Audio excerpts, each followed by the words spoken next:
A wet release date, Mass Effect 2 news, and a Darkest of Days trailer. I'm Numbered, it's the 31st of July, and this is Gamer Update.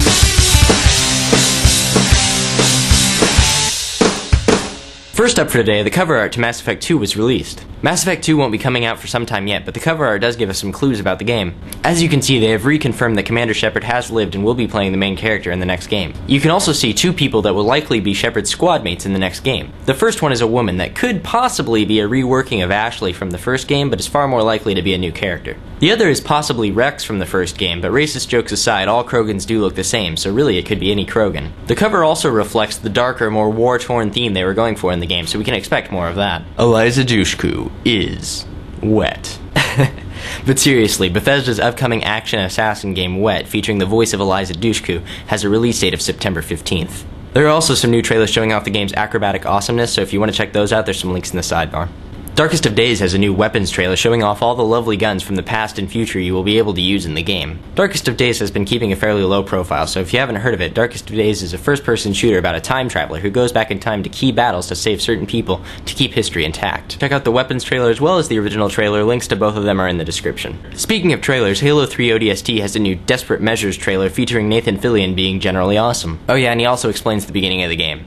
Forgot about that. Links to that are in the sidebar. I've talked about Nathan Fillion and Eliza Dushku today, and what they both have in common is that they're both huge television stars on shows with largely geek fan bases. And they're both voice acting in major upcoming games. Which leads me to the question of the day. Are you more likely to pay attention to a game if it's got a voice actor or actress that you like? Leave your thoughts in the comments. Next up, most of you probably already know by now that if you order the Hardened or Prestige editions of Modern Warfare 2, you get a free downloadable copy of Call of Duty 1. As it turns out, that will be the only way to get the downloadable version of Call of Duty, at least for a while. As this fiscal quarter comes to an end, Nintendo and Sony are not looking good by way of sales. Nintendo did still make a profit, but it was far less than last quarter. Sony, on the other hand, went down with a $390 million loss. That's some pretty epic failure. However, there is a silver lining for Sony. At the Sony International Investor Conference, some PlayStation 3 representatives boasted that costs for manufacturing the PlayStation 3 could be cut by 70%. Now, if Sony passes those savings on to us, that means that the PlayStation 3 could cost as little as $240. Sony giving us a deal, that's a good one. On to the weird news. First up, in an impressive feat of patience and skill, a blind gamer is trying to beat Zelda and the Ocarina of Time.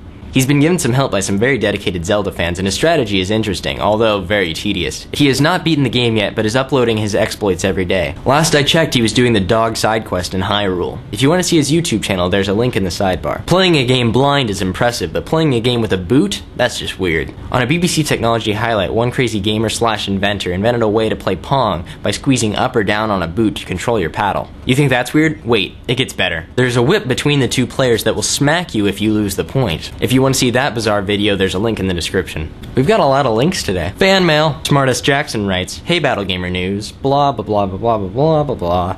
I was curious, what are your thoughts on the upcoming LucasArts / BioWare title, Knights of the Old Republic?